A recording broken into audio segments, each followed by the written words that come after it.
Hallo ihr Lieben! Es gibt politische Ereignisse, die viele Jahre bevor sie eintreten, in den Medien kodiert angekündigt werden. Und wie es schon viele Jahre vor den inszenierten Terroranschlägen in New York tausende Hinweise auf dieses Ereignis gab, so wurden und werden auch andere politische Ereignisse angekündigt. Durch Zufall habe ich etwas herausgefunden, das ist der absolute Oberknüller. Der Film 7, der im Jahre 1995 herauskam, enthält viele markante Codes auf die Anschläge in London, die am 7.7.2005 stattgefunden haben. Und hier haben wir auch schon den ersten markanten Hinweis. Die Anschläge ereigneten sich am 7.7.2005.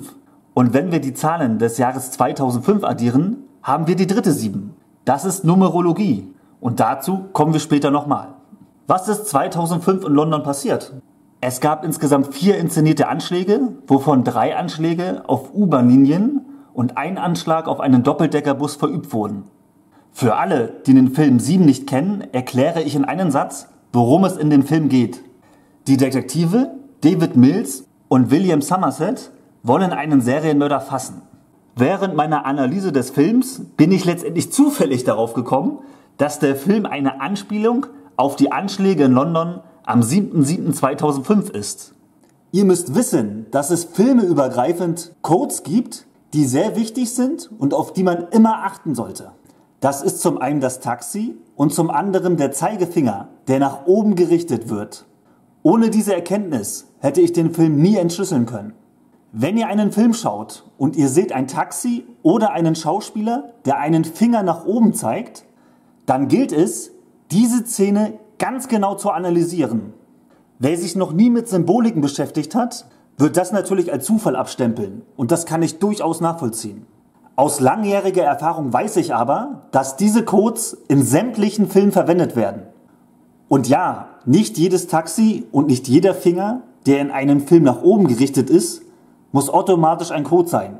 Das ist richtig. In den Film 7 vermitteln sie aber wichtige Botschaften und das zeige ich euch jetzt. Es kommt zunächst ein Taxi. Ab hier an gilt es, diese Szene ganz genau zu beobachten. Es kommt sogar ein zweites Taxi.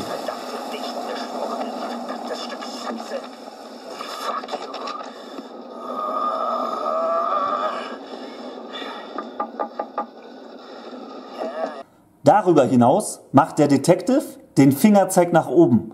Es wird also nochmal eine wichtige Botschaft angekündigt. Die Szene, die jetzt kommt, scheint also sehr wichtig zu sein. Wir haben zweimal ein Taxi und den nach oben gerichteten Zeigefinger gesehen. Ja. Gute Arbeit, Officer.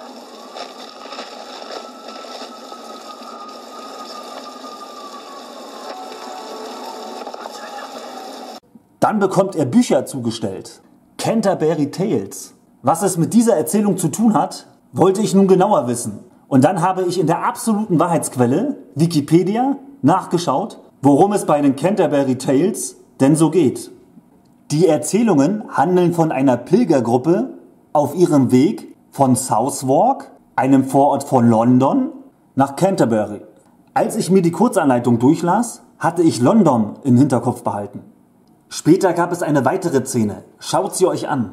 Canterbury-Erzählung. Alles, was mit den 7 Todsünden zu tun hat, fragen Sie sich Folgendes. Moment mal. Was muss er studiert haben, um diese Taten ausführen zu können? Was hat er jetzt für Interessen? Jack the Ripper zum Beispiel. Wo wollen wir den hin? Erst hat Detective Somerset den Finger nach oben gezeigt, dann hat er Jack the Ripper erwähnt. Ich weiß, dass der Fingerzeig nach oben eine wichtige Botschaft ist. Also habe ich mir mal angeschaut, worum es denn bei Jack the Ripper geht. Jack the Ripper wurden die Morde an mindestens 5 Prostituierten im Herbst des Jahres 1888 im Londoner East End zugerechnet. Und schon wieder London. Es ist also ein Muster vorhanden. Zweimal der Fingerzeig nach oben, zweimal wurden Bücher erwähnt, bei denen London eine Rolle spielt. Ich wusste, dass es in London einen Anschlag gab und als ich das genaue Datum recherchierte, traf es mich wie ein Donnerschlag. Der 7.7.2005. Das war für mich der Casus Knaxus. Und auf einmal wurde mir auch so einiges klar. Am Anfang des Films wurde ein Metronom gezeigt, das ewig vor sich hin taktet. Und nun wusste ich auch endlich warum. Man braucht das Wort Metronom nur in Silben auszusprechen und schon hat man es dekodiert. Metronom. Und später im Film kommt folgende Szene.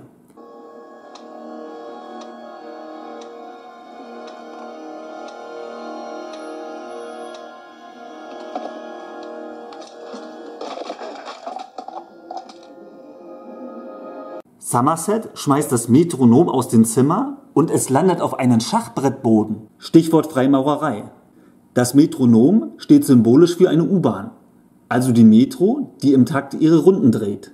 Nach dem Wurf wird es zerstört. Das symbolisiert den Crash. Und wenn man auf den Schachbrettboden schaut, weiß man auch, wer den Crash verursacht hat. Die feinen Herren aus den Freimaurerlogen. Apropos Freimaurersymbole. Hier haben wir ein anderes Bild aus dem Film, das Bezug zu den Freimaurern nimmt. Hier sehen wir die Pyramide und die 33. Die 33 steht für den obersten Grad der Freimaurerei. Und dann noch ein Wörtchen zu Detective Mills. Um 9:47 Uhr detonierte in einem Doppeldeckerbus beim Tavistock Square die 4. Bombe. Die Tavistock Klinik wurde im Jahr 1990 von einem Herrn Miller gegründet. Die Nachnamen Mills und Miller klingen sehr ähnlich. Hier haben wir wieder eine Verbindung. Zugegeben, das ist vielleicht ein wenig weit hergeholt. Aber nicht weit hergeholt ist die Tatsache, dass es im Film 3 Szenen gibt, bei denen auf eine U-Bahn direkt Bezug genommen wird. Hier ist die erste Szene. Passt mal genau auf und achtet auf die Handzeichen. Nach einer gewissen Zeit stumpft man ab. Es gibt in jeder Stadt Dinge, die...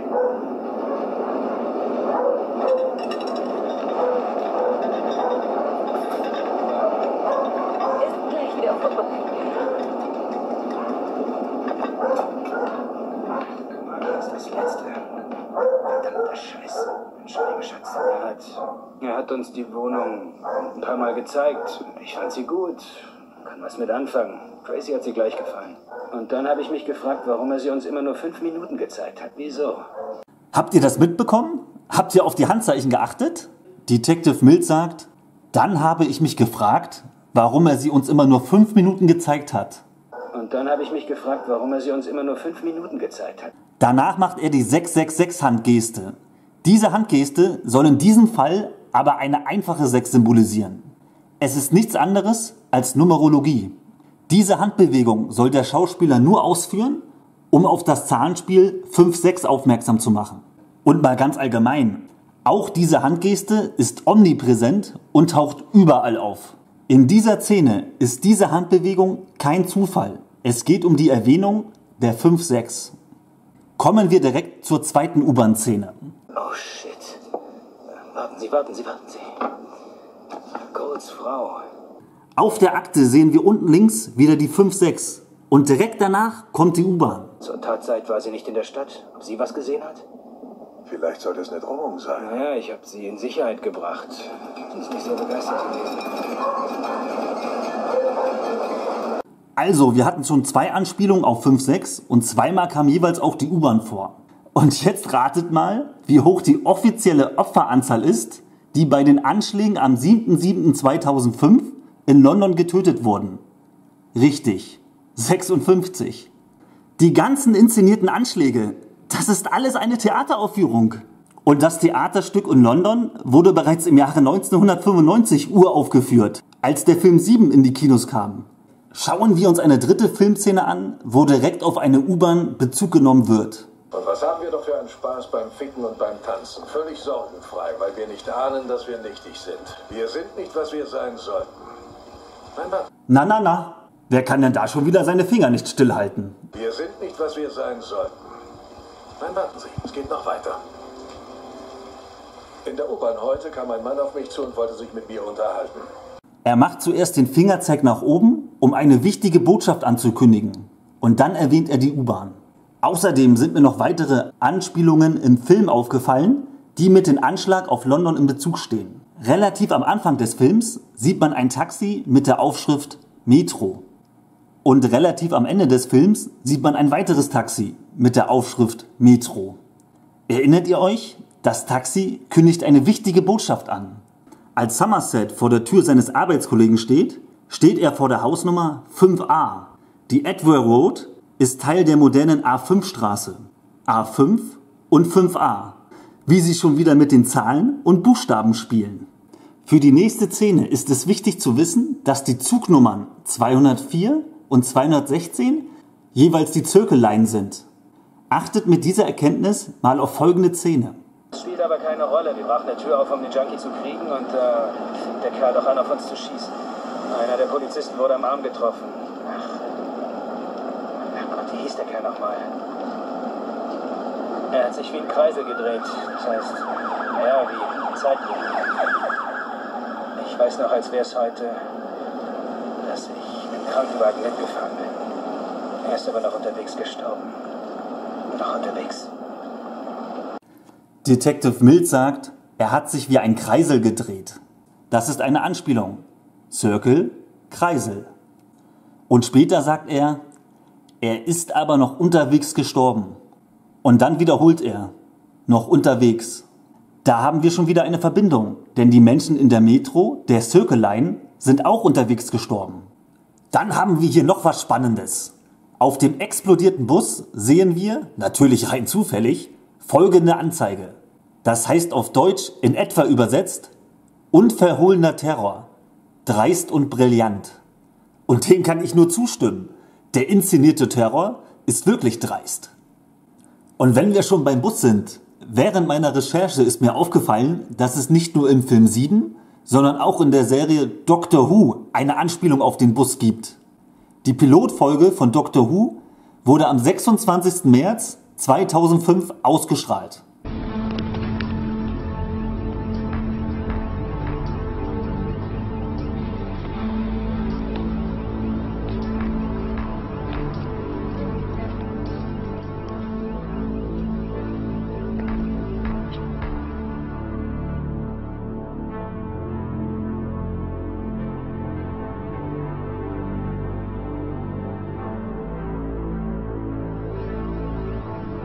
Das war es zunächst mal wieder von meiner Seite.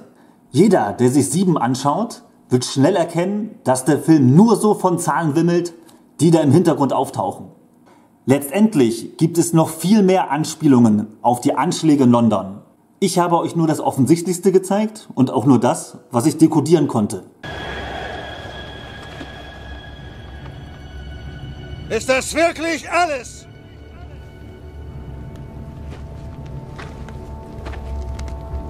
Ist das wirklich alles?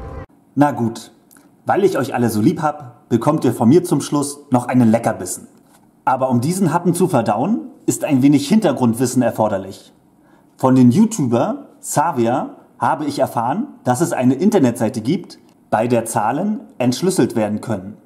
Gibt man bei der Gematria Zahlen ein, kommen dekodierte Wörter raus. In der nächsten Szene, die ich euch gleich präsentieren werde, steht im Hintergrund 6302.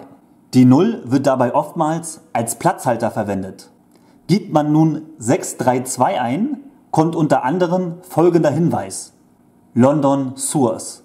Ich weiß, wenn man von der Gematria zum ersten Mal hört, denkt man, dass das alles Mumpitz ist. Und das kann ich absolut nachvollziehen, weil ich anfangs auch so gedacht habe. Tatsächlich ist die Gematria aber ein sehr nützliches Hilfsmittel, mit denen viele Hinweise entschlüsselt werden können. Zur Erinnerung, der Wert 632 ergibt in der Gematria London Sewers. Und nun schaut euch mal folgende Szene an.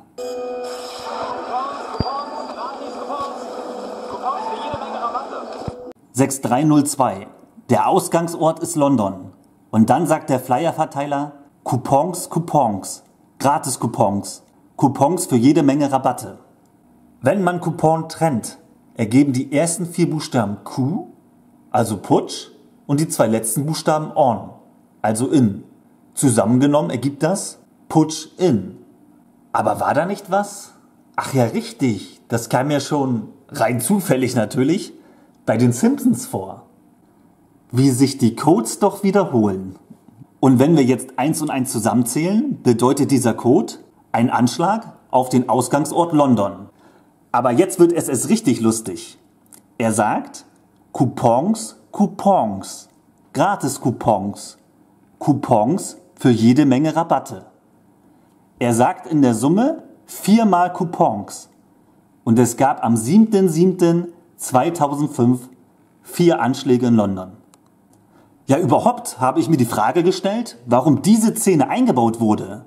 Alle, die diese Szene für einen Zufall halten, bitte ich, sich diesen Film anzuschauen und mir in den Kommentaren zu erklären, was diese Szene mit der eigentlichen Handlung zu tun haben soll. Ich habe mir den Film 3-mal angeschaut und ich kann euch das gerne vorwegnehmen. Diese Szene ist für den eigentlichen Handlungsablauf völlig überflüssig. Sie haben aber im Film noch eine kodierte zweite Handlung eingebaut, nämlich die Anschläge in London am 7.7.2005. Und für diese zweite Handlung ergibt diese kurze Szene durchaus Sinn. Zum Schluss fassen wir nochmal alles zusammen. Wir haben das Datum mit der 777, also eine 7er-Serie. Hören Sie, ich habe beschlossen weiterzumachen, bis der Fall abgeschlossen ist. Was fährt denn da gleich durch den Bildschirm? Ich denke, wir haben 2 Möglichkeiten. Entweder kriegen wir John Doe oder er beendet seine 7er-Serie. Der Fall dauert noch Jahre. Oder er beendet seine 7er-Serie. Der Fall dauert noch Jahre. Oder er beendet seine 7er-Serie. Der Fall dauert noch Jahre. Es kamen im Film Bücher vor, die sich eindeutig auf London beziehen. Es gab viele Anspielungen auf eine Metro oder sonstige Anspielungen auf die Anschläge. Jetzt, wo wir wissen, dass am 7.7.2005 tatsächlich ein Anschlag verübt worden ist, das ist keine Verschwörungstheorie, ein Anschlag hat wirklich und tatsächlich stattgefunden.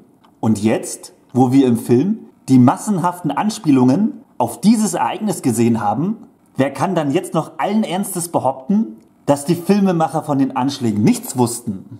Fast alle politische Großereignisse werden in Filmen oder Serien angekündigt. Ich bin zwar stolz auf mich, dass ich die Anschläge in London dekodieren konnte, aber ehrlich gesagt, ein vergangenes Ereignis zu dekodieren ist relativ einfach. Wahre Profis können auch die Zukunft dekodieren. Und auf dem Gebiet ist niemand so gut wie der geniale YouTuber Savia. Ich kann euch wirklich nur empfehlen, seine Werke zu studieren. Und das Komische daran ist, dass von diesem Werk in 2 Monaten kein Mensch mehr auch nur die geringste Notiz nehmen wird. Sie werden es vergessen haben. Sie kennen das komplette Werk noch nicht. Wenn es vollendet ist, dann... Wenn es vollbracht ist, dann wird es... Es zu begreifen sind die Menschen überhaupt nicht imstande. Aber sie werden es nicht leugnen können.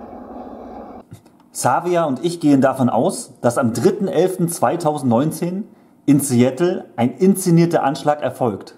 Als Einstieg in diese Thematik empfehle ich euch das Video Oh the Humanity, der Fake-Anschlag in Seattle am 3.11.2019. Dieses Video zeigt eindrucksvoll, dass es viele Hinweise auf einen möglichen Anschlag in Seattle gibt. Aber auch dieses Video ist fundamental wichtig. Es zeigt nämlich einmal mehr, und das predigt auch Savia immer wieder zu uns, dass viele wichtige politische Ereignisse schon viele Jahre vorher in den Medien kodiert erwähnt werden. Also bitte ich dich, verbreite diese Nachricht über sämtliche Plattformen. Es ist mir unwahrscheinlich wichtig, weil wir dadurch Menschenleben retten. Und das geht ausschließlich nur durch deine Unterstützung. Eine Frau hat mir zum Beispiel Folgendes geschrieben. Sie hat es verstanden. Sie will den Anschlag aktiv verhindern oder zumindest aktiv Menschen warnen und somit Leben retten. Symbolisch könnte man sagen, dass sie ein Baum ist, der Früchte trägt. Aber es gibt ja noch ganz andere Wege, Früchte zu tragen. Und da verlange ich selbstständiges Handeln von euch. Ihr müsst selbst aktiv werden und nach Wegen suchen, diese Information durch die Welt wandern zu lassen. Alle, die unbedingt Anregungen benötigen, habe ich viele nützliche Ideen in der Videobeschreibung hinterlegt. Außerdem gilt natürlich weiterhin, jede positive Bewertung oder jeder freundliche Kommentar hilft, motiviert und setzt positive Energien frei. Also unterstützt die anderen YouTuber und mich, wo immer ihr könnt. Und natürlich dürft ihr uns weiterhin interessante Hinweise in den Kommentaren hinterlassen. Für alle, die mir bereits Hinweise gegeben haben, möchte ich mich ausdrücklich bedanken. Ich habe mittlerweile so viel zu tun, dass ich sie momentan nicht bearbeiten kann. Einige werde ich aber demnächst bearbeiten. Ich bedanke mich auch an allen Personen, die mich bereits auf irgendeine Art und Weise geholfen haben. Ich weiß das wirklich zu schätzen und über das positive Feedback von euch habe ich mich sehr gefreut. Dankeschön. Aber ihr müsst beharrlich sein, uns weiterhin unterstützen und ich verlange von euch auch ein bisschen Eigeninitiative. Es gibt ja nämlich so einen Film. Wie hieß der denn nochmal? Ich komme gerade nicht auf den Namen. Naja, egal. Auf jeden Fall heißt es in diesem Film, dass Trägheit eine Todsünde ist. Also ihr Lieben, verbreitet dieses Video. Habt vielen Dank. Keine Atempause, Geschichte wird gemacht, es geht voran.